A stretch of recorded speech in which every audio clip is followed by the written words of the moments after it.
Welcome to the Momentum Lifestyle Podcast, where we interview an inspiring, educational, and entertaining guest to help you build confidence, find balance, and live a life of impact.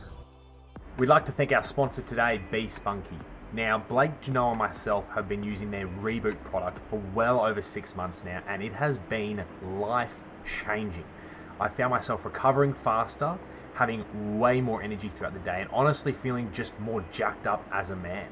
And this is because Reboot is clinically formulated to support healthy male hormone levels, providing stress relief, improved strength and stamina, enhanced drive, and overall well-being. Be Spunky Reboot contains a proprietary blend of 10 natural and organic herbs and active ingredients that are renowned for helping men to enhance physical and cognitive performance, improve stamina, energy, and endurance, optimize testosterone levels, support healthy reproductive function, support cardiovascular function, relieve stress, mild anxiety, irritability, relieve tiredness, fatigue, support healthy sleep patterns, and support healthy body weight. So as you can see, it is a must-have product for all men.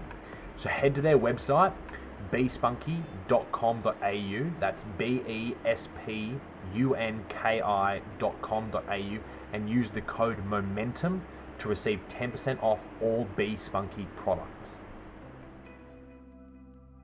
We are welcomed today with the great JR Spear. Mate, it's good to chat. I know we've been trying to get on for a while now, and I've had to push it back a couple of times, but super excited to chat with you today after hearing, we are in a speaker lab course together at the moment, and after hearing your story, I was like, fuck, need to get you on the podcast and have a conversation, mate. So welcome and thank you for your time. Yeah, thanks for inviting me. It's definitely an honor to be here. Yeah. Mate, I would love to hear about your upbringing to start with. I think majority of our listeners are coming in from Australia, and I've had the pleasure of being an Australian and an American. So I've kind of grown up with both cultures, but the military culture in Australia is very different to the military culture in America, in that the way that I perceive it, there's a lot of patriotism in America when I compare it to Australia. There's a lot of, like, you turn on the TV, there's ads for the Army, ads for the Air Force, ads for the Marines, ads for the Navy, ads for the SEALs. Like it's everywhere in America, and it really ingrained in the American culture. So what led you to a career in the military, and what was that like growing up? Did you have a father that was in the military, and that was kind of the path that you took, or was it something else? Yeah, well, let me take you back kind of to my childhood, because my childhood was completely different than the average person. I grew up in a family-owned business.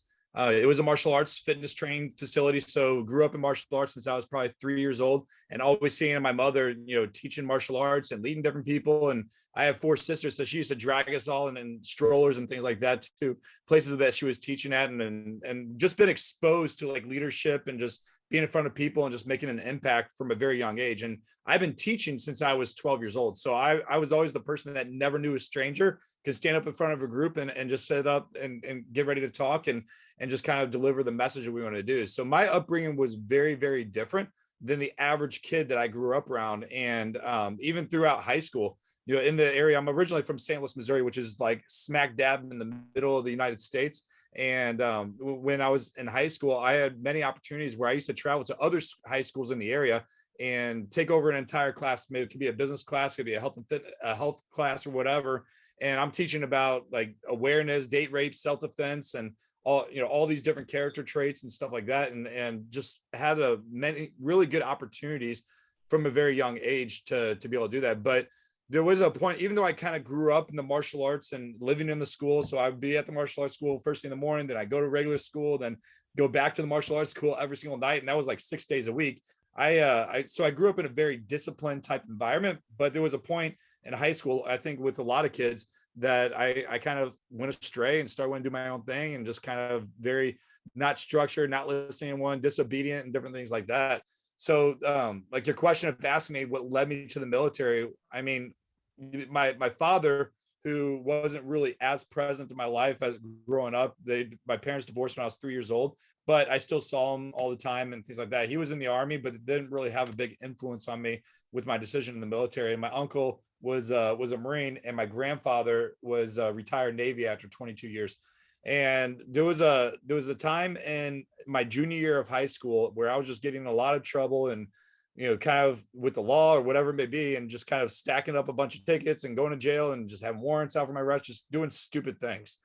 And it's just ended up skipping school one day, and I needed some kind of money. I got fired from my job at the time, so I didn't have any money coming in, and needed to make some money somehow.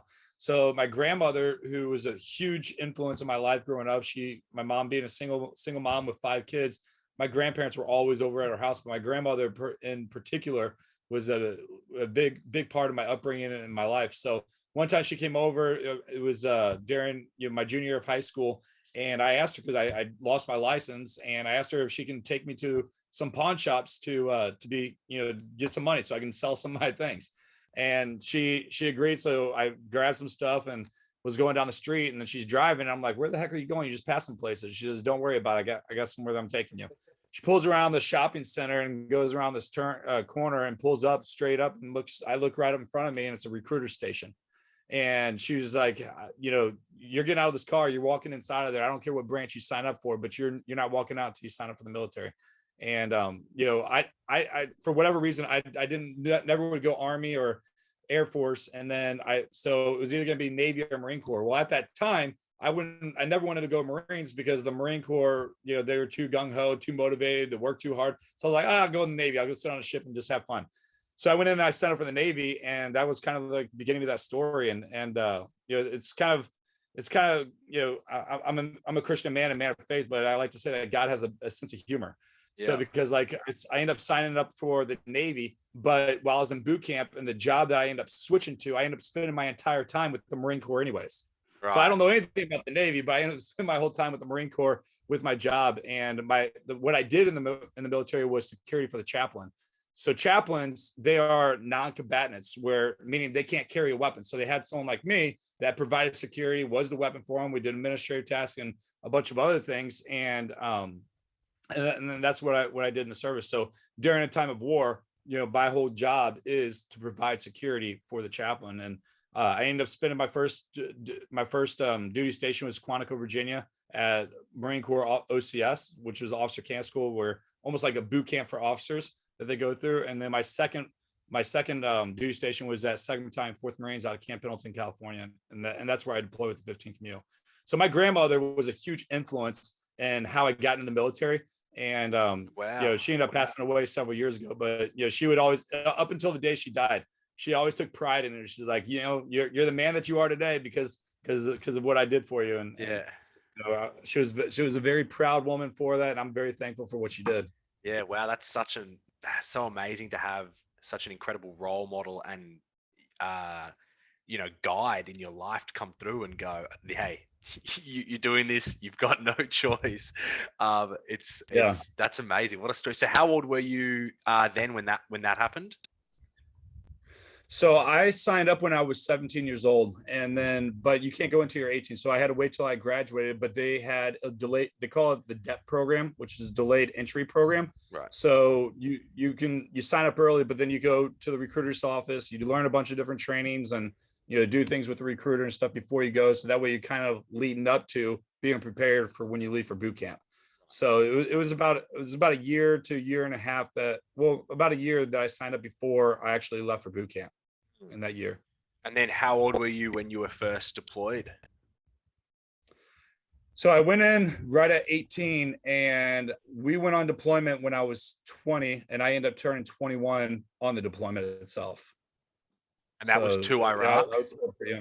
Yeah, so that was to Iraq. So we end up what we call here in the States or in the US a MEU. So I was part of the 15th MEU, which was Marine Expeditionary Unit, where we actually bring we bring the Navy. So we actually took ships over to Iraq and then brought a bunch of other units within the Marine Corps together and pieced it all for one mission when we were heading over there.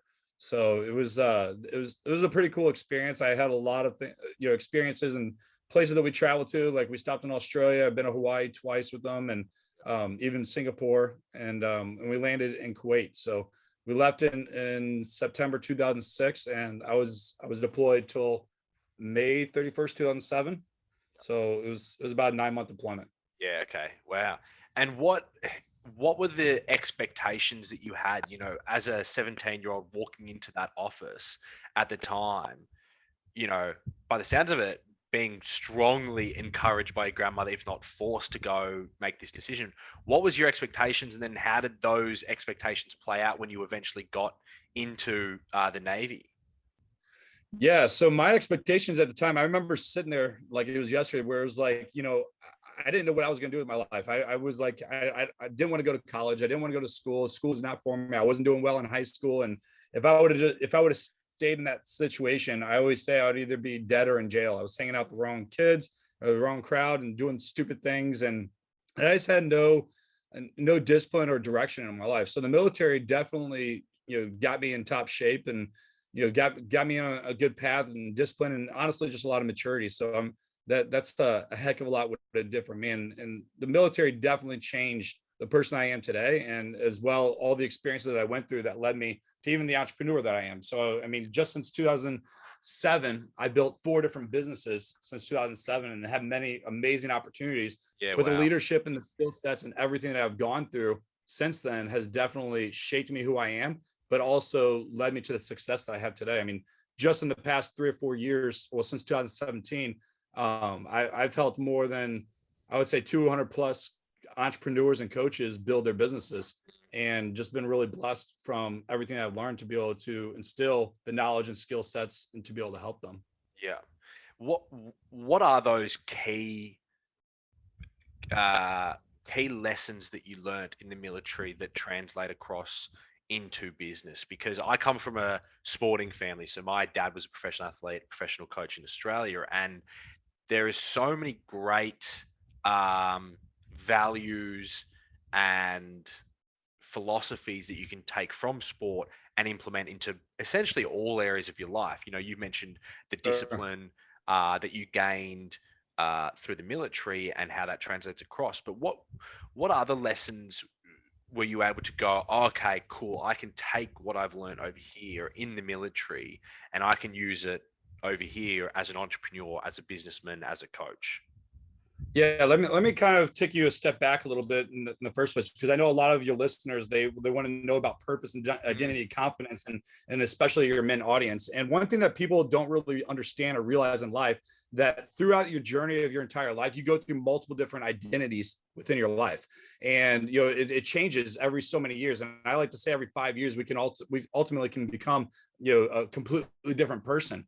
But throughout my life and my stage, I've gone through multiple different identities in my life, and as a kid growing up, I was always known as Mr. Karate Kid. You watch Karate Kid movies, but that was my entire life. Everyone knew me as Mr. Karate Kid. And then when I went into the military, I completely lost that identity. I was a completely different person. And honestly, you kind of feel stuck. You feel lost. You feel confused. You don't really understand what's going on. And when you go in the military, you ultimately become, your identity is the rank that you wear on your collar and the job title the job that you do. So they call me RP3, which was Religious Program Specialist, 3rd Class Petty Officer. So it was always either Petty Officer or it was, by title as an RP. So that was kind of like my rank and title, and that was my identity. And then when I got out of the military and I ended up starting my first business, which was a martial arts and then fitness training school, I ended up being known as Mr. Fitness, and did that for about 15 since 2007 until 2015. And then when we moved to DC from St. Louis, Missouri, I ended up doing more business consulting and coaching, advertising, stuff like that. But now people consider me more of the success coach. So the reason why I wanted to bring that up, because throughout life, we go through multiple different stages and ultimately different identities that we want to do. So, but I want to take you back a little bit more about like what kind of led me to where I'm at today, the successes, but also ultimately some stuff that happened to me on deployment that really shaped my experiences of who I am today. Yeah. So when I was out on deployment, in the beginning, when we got there, it was September 2006.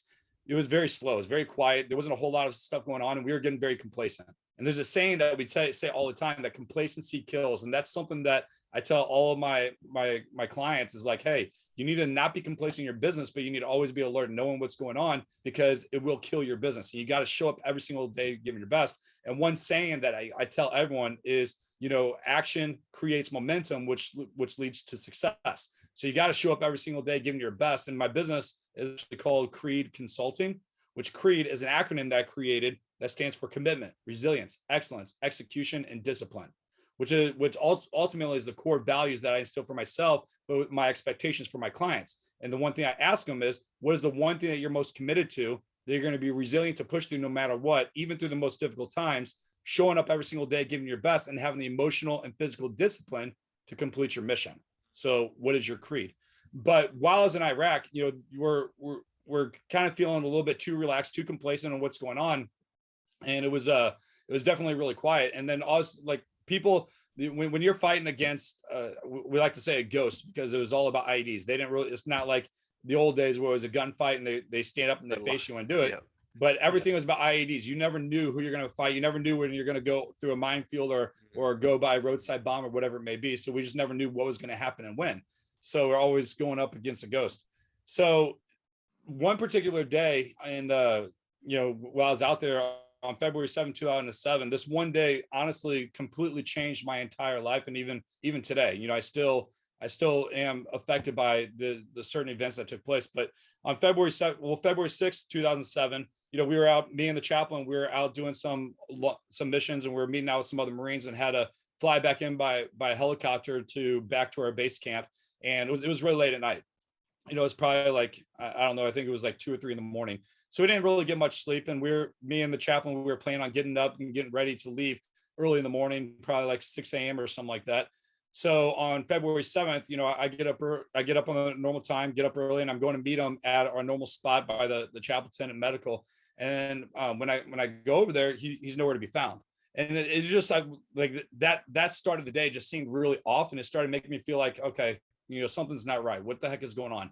The entire day was completely beautiful. It was sunny, and there was, we're in the middle of the desert. So if you want to kind of picture where we put our camp, is like the city was Barwana. So it was like a main city. Then we had a road, and then we pretty much burned up in our camp in the middle of a sandbox, pretty much. So if you want to picture the sand, the way it is in Iraq, it's not like the sand you'll see here in the States where it's really grainy. The sand is like baby powder. So if you would put that in the middle of a table, put your hand in it, and it just goes puff everywhere. That's kind of like how the best way to describe the sand when it's over there. So it just gets anywhere and everywhere. But anyways, so I'm going over there looking for the chaplain. I'm like, where the heck is he? He's nowhere to be found. And I'm just have a weird feeling. Just my day's already feeling off. I'm like, okay, he's not supposed to go anywhere without me for the first place. So to me, I feel like I'm not performing, doing my job. I'm like, man, did I show up late? And here I am early from the time that we were supposed to meet to go over and meet him, and he's nowhere to be found. So I ended up getting with Com and being able to find out like where he's at. He ended up going out to the city with our battalion commander and our sergeant major and some other Marines to patrol out in the city and to look for, visit some other Marines out on different FOBs, which is the forward operating base. So different camps out in the city that we had Marines stationed at. And he wasn't supposed to do that in the first place. So to me, he was completely in the wrong for that. And then it kind of puts me and both of us in a dangerous situation, because if anything happens to him, it's my responsibility. So I'm trying to figure out, okay, where is he at? Finding a rendezvous point where we can actually meet. And I found a central place where the CO and Sergeant Major and him were going to be at in a short while. So I ended up finding a convoy that was going to be heading down that way, and not too long. So ended up getting on comm, worked it out where I got in the convoy, be able to drive down there. And the whole time I'm in the Humvee, I'm like, man, something just feels off. I'm starting to feel like shaky and anxious and just not feeling good. And it's like, something, the Holy Spirit's telling me that, God's trying to tell me is like, hey, be alert, be attentive and what's going on. And just every time I got behind the wheel of the Humvee, I always got a little bit anxious anyways, but this was different, just because when you're driving the Humvee, like to me, that was more dangerous than walking the streets of Iraq. I'd rather have boots on the ground than being in a Humvee, because that's where they're trying to get us and blow our convoys up. So we try to go as fast as we can so we don't hit anything. So getting in the Humvee, and I'm saying a prayer the whole time, just asking God, for his protection, praying Psalm 91 over me, and just kind of really believing that he's going to be watching over me and protect me for whatever's going to happen. Because I'm feeling really anxious. I'm feeling a lot of fear, a lot of worry, and it's like I don't know what's going on. Is something going to happen to the chaplain? Is something going to happen to me? And just kind of feeling really anxious and confused. So we get down to this rendezvous point, and this is a walking checkpoint, which is down by the river. And if anyone listening to this and they kind of put in perspective, I don't know if anyone reads the Bible or anything like that, but where the walking checkpoint was on the Euphrates River, where it kind of met with the Tigris River. And that's where Father Abraham used to walk up and down. So it's a pretty cool historic spot, but it kind of looks like a trash dump when we were down there though. But it was a walking checkpoint. And what we did down there was, it was where we searched everyone that was walking in and out of the city. So they couldn't come by foot in and out of the city unless they walked down to this area. And we had driving checkpoints and things like that in other areas. But this particular spot is a walking checkpoint.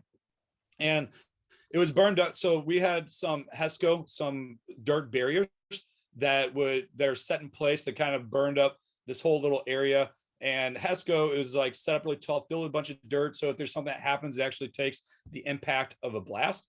And then in the center, kind of separating people walking in and out, we had two really tall concrete barricades, almost like we were driving down a highway. And it's those concrete blocks that separates going north and south or whatever it may be. And then we had an opening that was kind of in the center, so that way we can kind of see people on either direction of where they're going in and out of that area. So for me, my position where I was standing at is I was with another Marine. His name was Corporal Emery at the time. And I was standing in the center and just kind of chit-chatting with Corporal Emery, talking to the locals that were walking in and out. And I was standing there for probably 30 to 45 minutes. The chaplain was around a corner talking to some other Marines doing his thing. So I couldn't see him, but I kind of knew where he was at. And it was kind of like a secured area. So I knew that we were kind of safe and doing things. Well, after being there for about 30 to 45 minutes, I started feeling even more anxious than I was even before. And I was like, what the heck is going on? Why am I feeling this? And I started feeling almost nauseous. Like you get when you're getting the flu, where it's like, man, here I'm feeling fine all day, didn't really eat anything that was that bad. And here I'm feeling nauseous. Like, what the heck is going on? And it was almost like an audible voice in my head is like, hey, go check on the chaplain. And I just wasn't responding. I'm just kind of talking to locals, hanging out with David, with Corporal Emery at the time, and just standing there and just doing our thing and helping them, just kind of, providing security and stuff. And I kept hearing the voices like, hey, go check on the chaplain. And all of a sudden it was like so loud inside my head. It's like, go check on the chaplain now. And I wasn't really responding, but it was making me feel nauseous. Like, oh man, I'm getting ready to throw up. It's like, I'm going to move and at least go somewhere. So if I'm going to throw up, then I'll do it somewhere else. Yeah. And it forced me to move. Well, as I was moving, we had the HESCOs right here. And then I had to walk by the area where people were walking into the city. And as I was walking, my sergeant major was walking past me, and he ended up going right where I was at, hanging out with Corporal Emery and kind of standing in that opening area and just doing his thing. And then as I walked past him and was going around a turn, a guy was walking through, and as he lifted his arms, he was strapped to C4 and blew himself up. I was literally 6 or 7 feet from this guy that lifted his arms, detonated this bomb that went off, and we didn't know that it was a suicide bomber until later on. We thought it was mortars coming through. When that bomb went off, it threw me. I was probably left unconscious. I didn't know what was happening, and lost. I didn't know if I had all my limbs, if I had any injuries or whatnot. My whole side of my right side of my face was completely numb. I couldn't hear. I had nothing but ringing in my right side of my ear. And my arm, I couldn't even lift my right arm, which was, I'm right dominant. So that was my rifle to be able to do so. And I could barely walk. And straight tunnel vision, couldn't see more than probably 2 or 3 feet from my left or right, and just seeing straight ahead in front of me. And I look in front of me, and the chaplain is not that far from me, and he's down on the ground trying to crawl underneath this shelter that we have that's about 25 yards or feet away from where we were standing. And all I could see is like our company gunny over in the corner waving at me, and I couldn't hear him, couldn't see anything, but I was just kind of going that direction. So I grabbed the chaplain by the back of his flak, and I'm dragging him about 25 yards to go into the shelter, and so that way we can actually, get safety, respond accordingly, and be able to do what we got to do. But that one incident from that suicide bombing completely changed my entire life today. Like, I still suffer from major back pain, and this is about 15 years later. My right arm, I still have limited movement with my right arm, still hurts. My right side of my ear still ringing, and even right now as I'm talking to you, I have like the echoing of my own voice as I'm talking. So I still suffer from a lot of injuries. But other people, when you look at me, you have no clue. because I walk away with no injuries. And this is the crazy thing. I was the closest person to that blast, and yet I walked away with little to no external injuries from my body. David Emery, who I was standing next to for the longest time, he lost both of his legs. So even today, he's still living, but he lost both of his legs. My sergeant major, who was ended up standing right where I was standing when I walked past him before that blast went off, he ended up dying during that suicide bombing. We had a female Marine that was further away. Her name is Jennifer Purcell. She ended up dying from that blast and the impact alone. Our interpreter, Jimmy, he ended up dying from that blast as well. And then there was a bunch of other locals, many other injuries from a lot of people from that one incident. And it definitely changed the trajectory of my entire life from that one incident that took place. But I look 10 years later, it's not even today, but about 10 years later, I look back at that because I never really, it took me over 10 years to really start telling people the story. And I kind of blocked it out of my head of details and things that went on and just wanting to share it because it's not an easy thing to share. And I can go a lot more deep, but to the point of I was carrying body parts of other people. Even the guy that killed himself, I picked up his head and had to throw it in a trash bag while we're picking up body parts. So if you want to picture this is like a scene that you can definitely see in a war movie. And it was completely painted that way. Helicopters coming in, sparklers going off, Marines heading out patrolling, doing their thing, medical, going with all the injured, trying to get them going. And just the whole thing was just some major chaos. No one knew what was going on, but everyone knew how to respond when it went off.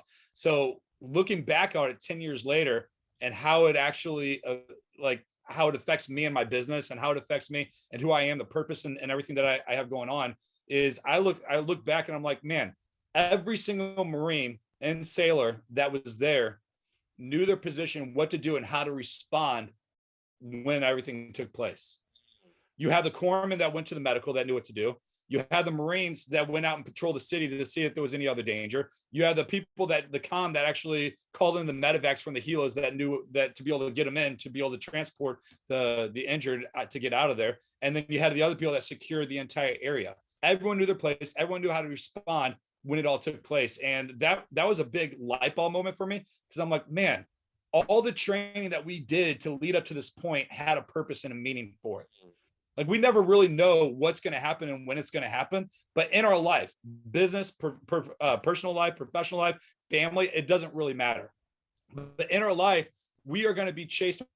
We are going to be ambushed in some way. Look at the time we live in now, COVID, the pandemic. Yeah. No one really knew that was going to happen. And I don't care who you are, it affected you in some way, shape, or form. But were you prepared when this actually happened?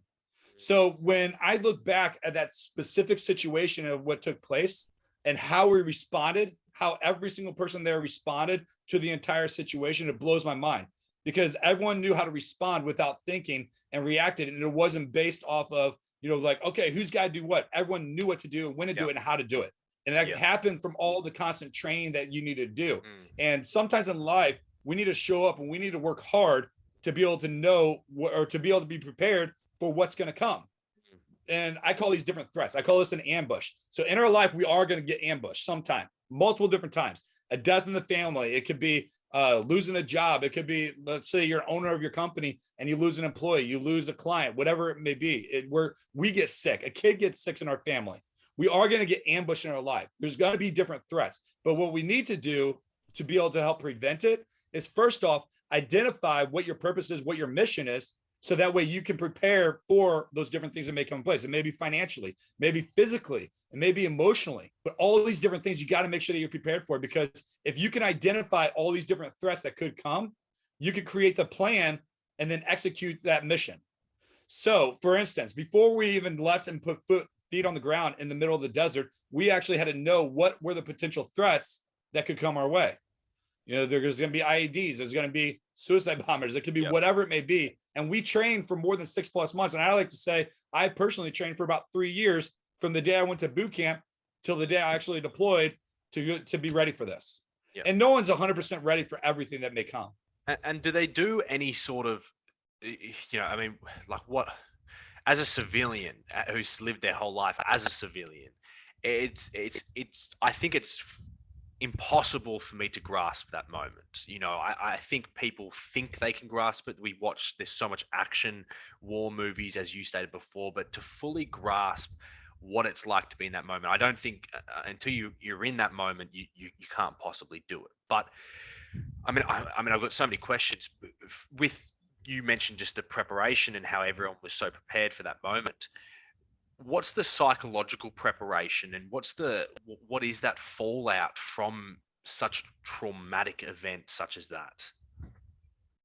Yeah, that starts from day one when you put your feet on those yellow footprints at boot camp. Because when you first get to boot camp, they are conditioning you mentally and physically for combat. I mean, that's the whole goal of what they're preparing for you. Prepare to help protect the country and the safety and all the core values and things like that, and instilling in you. And it's from day one, learning how to take direction, learning how to take orders, learning how to do your specific job and be able to respond without thinking. So we are conditioned in a certain way to be able to not really think about different things that may happen. So that, I mean, that's why I think the Marine Corps is the best branch of the service when it comes to the United States military. I mean, granted, all of them have their places, all the branches of the services has their job, their purpose, and their mission of what they need to do. But one thing that the Marine Corps is amazing at doing is the discipline of what they instill inside of every single person that walks through there. Now, granted, I can't take the the title of being a U.S. Marine because I was technically a sailor, but I spent my whole time with the Marine Corps and I did all my training with the Marines. So I knew how to work with them and respond with them, and gone through a lot of the training that we had to go through to be able to be prepared for that day. But it starts from day one. They start from day one when you go to boot camp. They're conditionally, mentally, and physically to be able to prepare. Now, granted, you're never going to be prepared for something like this. Like emotionally, even just psychologically, you can't do it. It's just to kind of be prepared for it. And that's why PTSD and suicide rate is so high. Yeah. I mean, even while I was over there in Iraq, there's people that were killing themselves because they just couldn't take the emotional burden, and it's tough. I'll never forget that night after I helped clean up all the body parts and secure the area. I go back to my chapel tent where I was like during that situation when it all happened, I wasn't even thinking. I was just responding. I was doing what we were told that we were supposed to be doing. I knew my job. I knew my place. And my job was to provide security for the chaplain, but also the morale support for the Marines. So I had to be a little bit stronger than the average person. Yeah. So I was keeping everything in, and I didn't think about how I felt. I didn't think about my external injuries. I didn't think about my arm hurting, my ear hurting, my body just aching and pain and everything like that. So when this whole day kind of went on, I was just kind of like in action mode. And then when we finally got back to camp, and I was going to our chapel tent where medical was, and I was like, you know what, I'm going to go to a quiet place and I'm just going to breathe. I want to take off my gear. I want to take off all my ammo and my flat Kevlar, everything. I just want to take it off and breathe. And I go inside the tent, and the first thing I opened up the curtain door, just because it was like a big green mesh tent, but I opened up the curtain door, and all there is a stack of bodies. And it was just all laying in there. And I remember going in there and I just threw my stuff and just cursing up a storm. I was like, what the F is this? And just kind of really pissed because I was trying to find a place that I can decompress. And you just can't prepare for anything like that would come. And people have, even for me, it's really hard to grasp everything that took place and the feelings that went on, because even now, it just seems like it never happened. And for many years, more than 10 years, I blocked it out completely. And it wasn't until I went to a lot of therapy where they started making me relive the situation, and it's hard. Yeah. So it's, you can never be 100% ready, but you can be ready to know how to do your job and perform and respond to it. But something like that, I don't think, I mean, granted, there might be some people that say is like, oh yeah, it didn't affect me. It affects all of us in some way. And there's nothing that you can do that can make you 100% for that. And what were the greatest benefits that you found personally being able to sit in therapy and relive those events? A lot of it was just kind of accepting the fact that it happened and just kind of being thankful and blessed that I'm here. And, and that we talk about purpose, and it's like, for the longest time, I didn't really know what my purpose was. I was just kind of living my life, just going day by day and doing it. And then the more I look back at it, it's like, God spared my life for a reason. And he protected me during that situation for a reason. I was probably the closest person to that suicide bombing when that bomb detonated. and yet I'm still here. And if you want to get some chills going down your back, like when I came back from deployment on May 31st, and I saw my mom was asking me a really weird question, because when something bad happens, there's no details. Everything becomes blackout. Like they're all communication between people in the States and people overseas in Iraq. There's no communication whatsoever until the families are notified correctly, because they just don't want anyone to hear anything by the media or social media or whatever it may be. So everything becomes blackout. So and no details. They just say that something happened, this person got injured or whatever it may be. So, but when I came back, she asked me, she's like, "Hey, did something happen around this time frame?" And I was like, "Yeah, why do you ask?"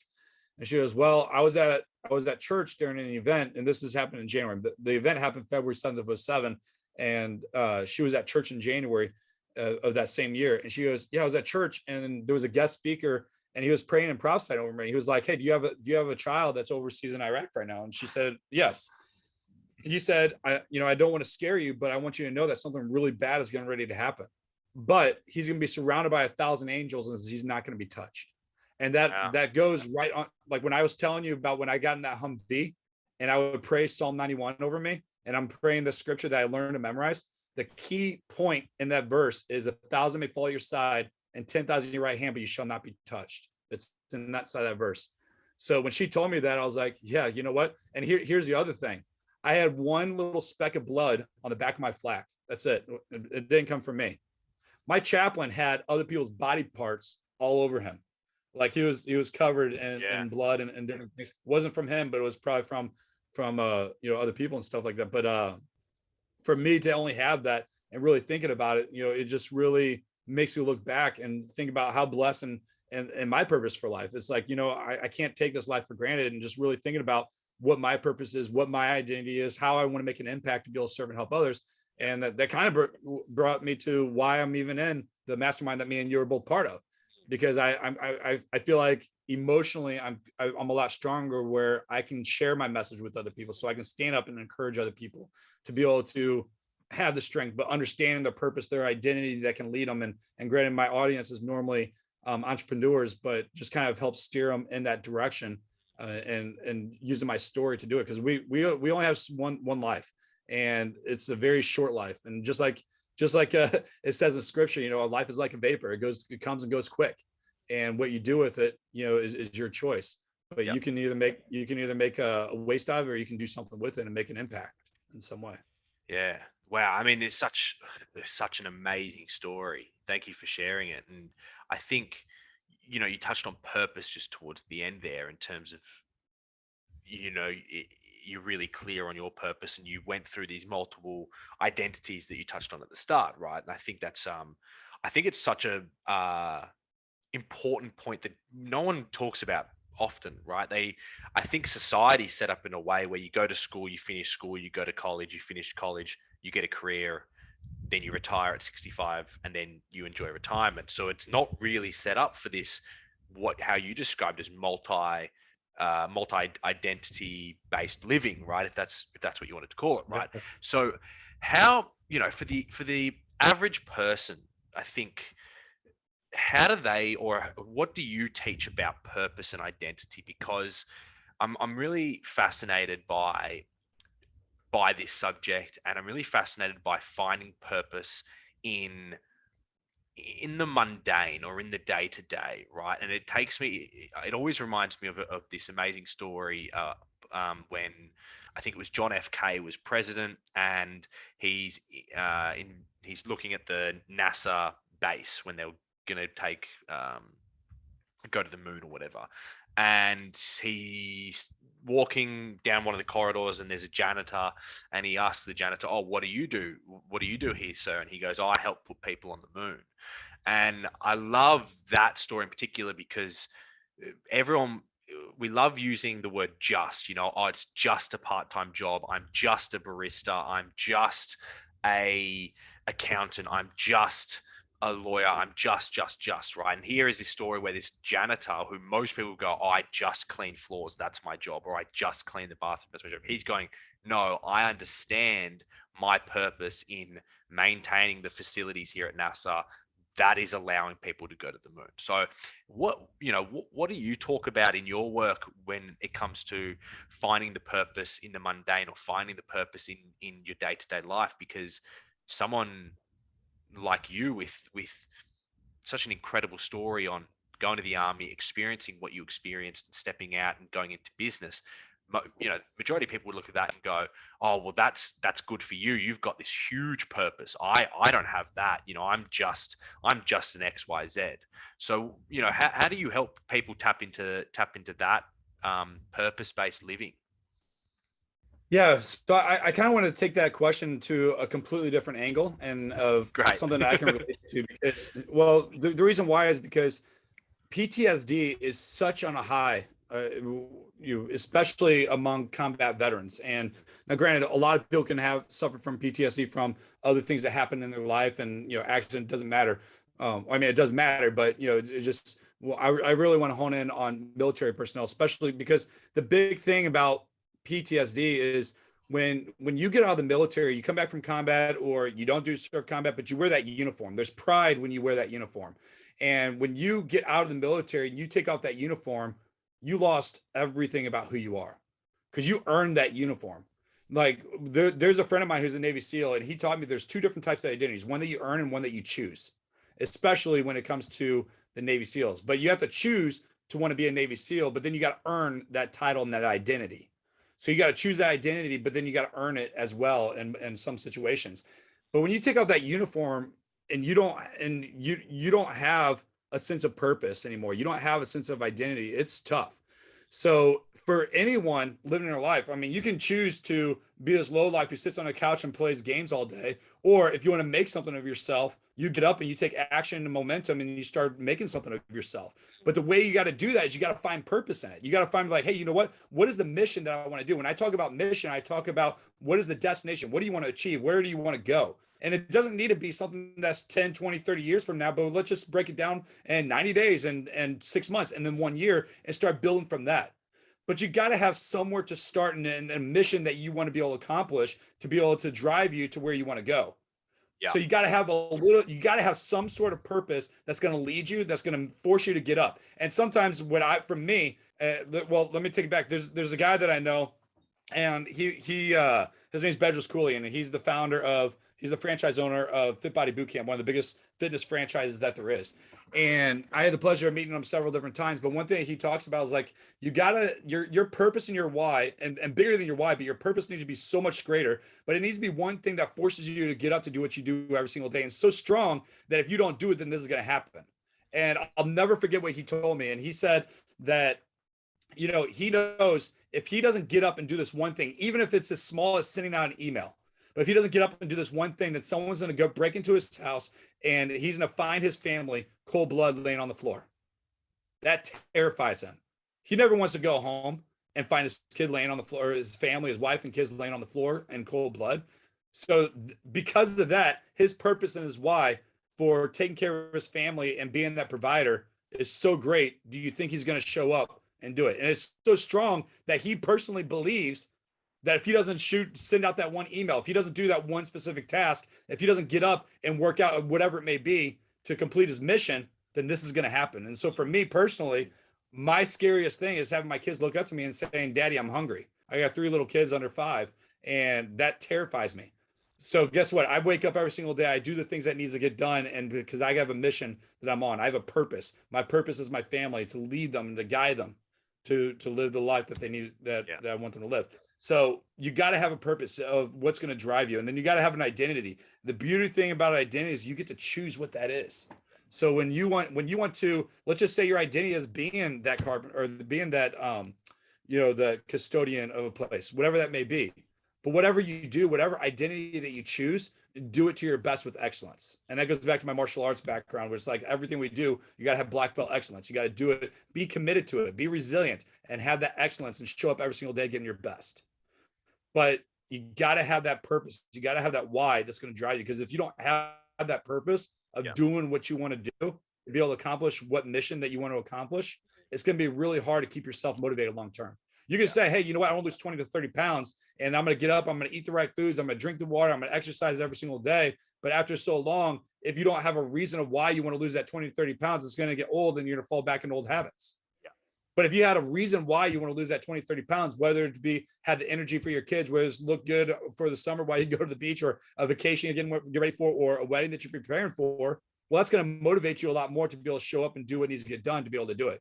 So the purpose of what you're doing, that's going to drive you to keep going. If you don't have a purpose, it's going to be really hard to stay motivated long-term to be able to complete the mission that you need to do.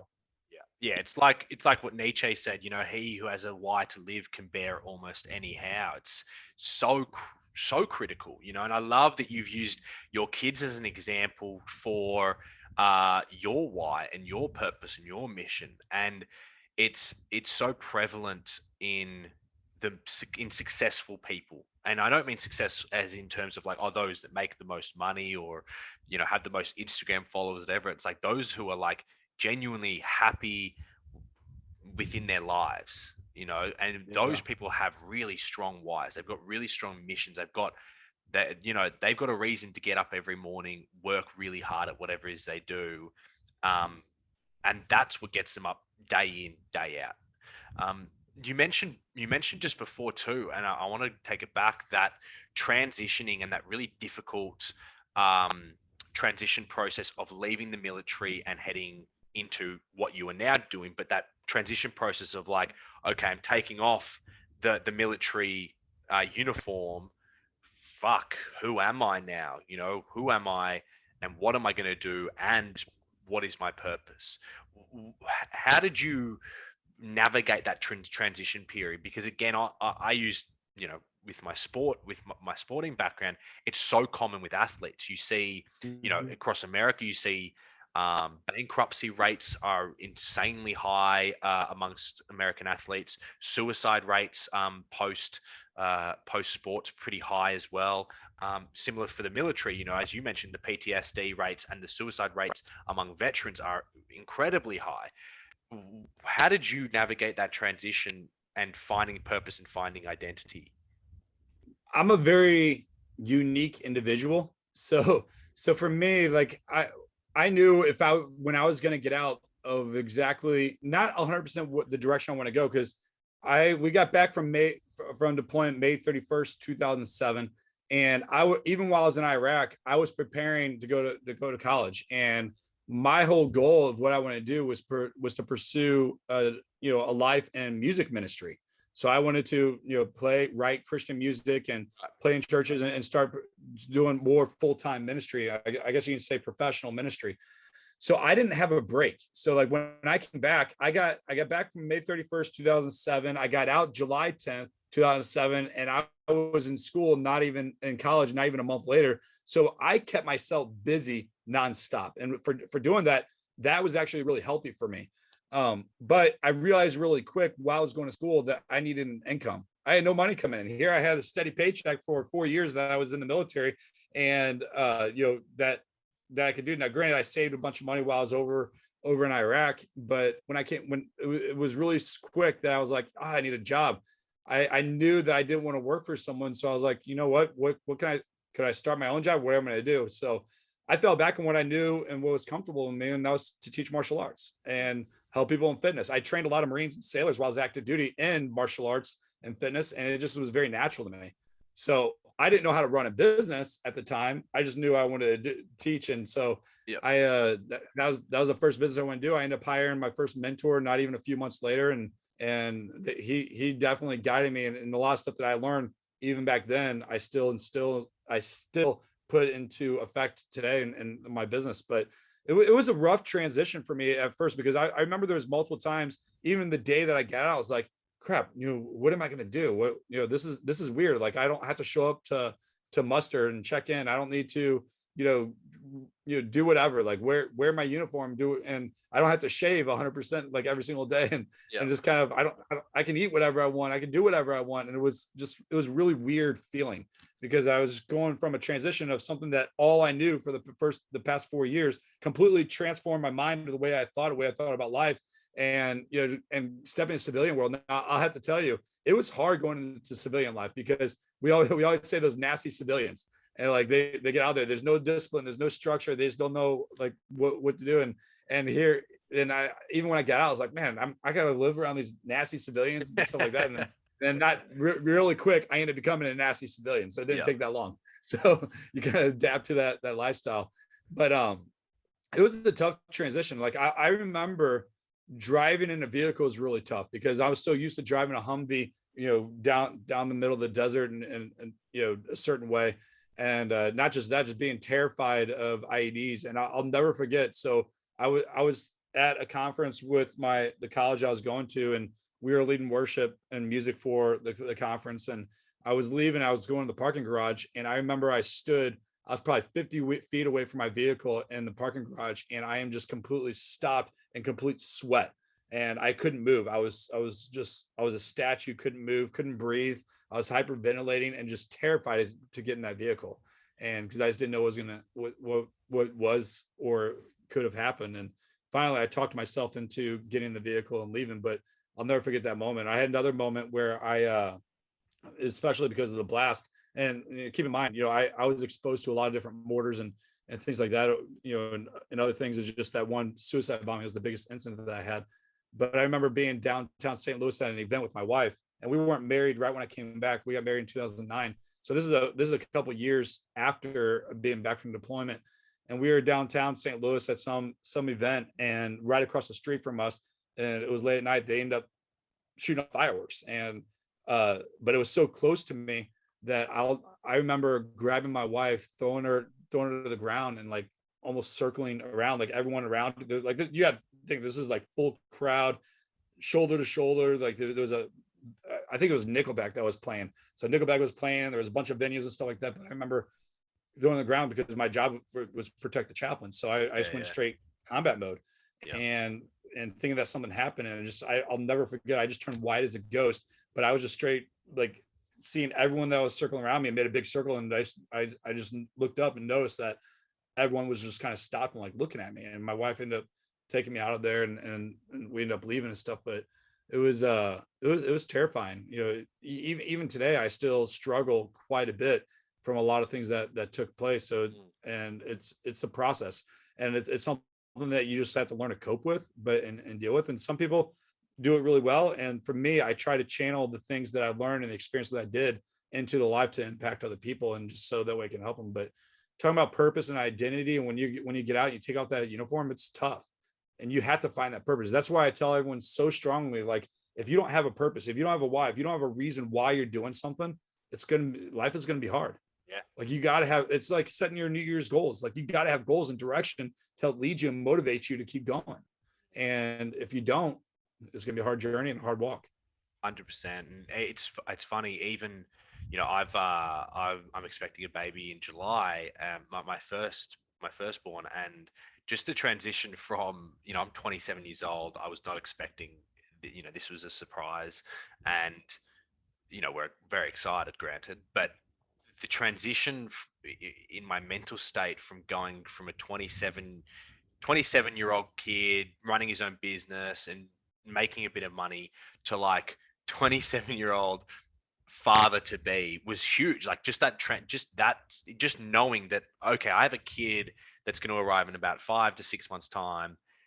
You fucking level up, buddy. Like, let's go. Like, those emails you've been putting off, they're now done. That thing that you put off, that the invoices, the work, though, that to-do list, man, get cracking. And it's because of what you talk about. It's like, for me, I grew up in a very family driven home. My parents did everything for me. My dad was such a family man. Like, I was so fortunate, and those values have definitely been instilled in me. And so for me, I'm like, I have a son on the way in 5 to 6 months time.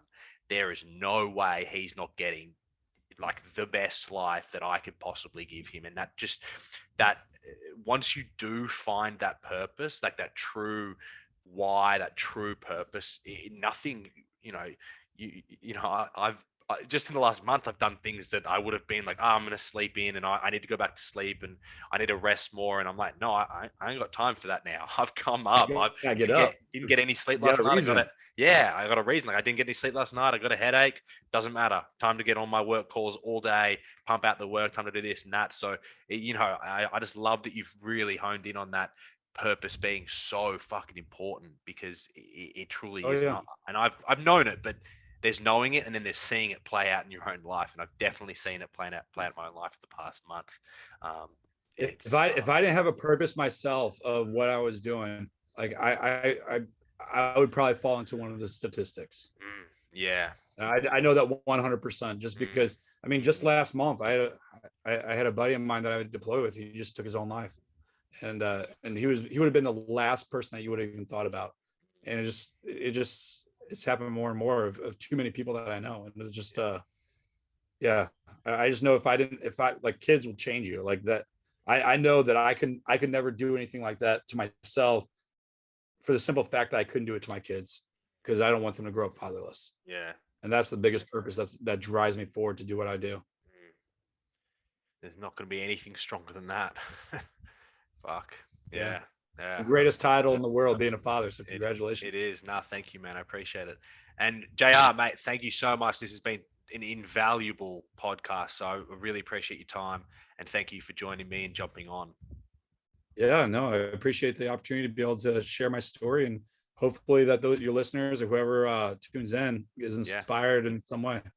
Absolutely. Thank you, JR. Thanks for tuning in this week. As always, if you enjoyed listening, please leave a review, give us a shout out across socials, or share with a friend so that we can continue to share these incredible conversations with more and more people.